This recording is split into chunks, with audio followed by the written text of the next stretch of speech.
মা, তুমি শক্ত হয়ে থাকো, আমি তোমাকে সুস্থ করবই। দূরের লাল জঙ্গলে এক অমৃতলতা আছে, কিন্তু সেখানে ভয়ঙ্কর কালো নাগ পাহারা দেয়।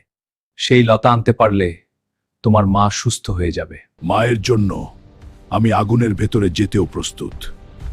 ওই জঙ্গলে ঢুকলে আর কেউ ফিরে আসে না, ওখানে ভয়ঙ্কর সাপ থাকে, তুমি যেও না। মায়ের প্রাণের চেয়ে বড় কিছু নেই, আমি যাবই, কেউ আমাকে থামাতে পারবে না। এই অমৃতলতা আমার, কেউ ছুঁতে পারবে না। যে এটা ছোঁয়ার চেষ্টা করবে তার প্রাণ নিয়ে নিব। আজ তোমার শেষ ডাক, আজ তোমার শেষ,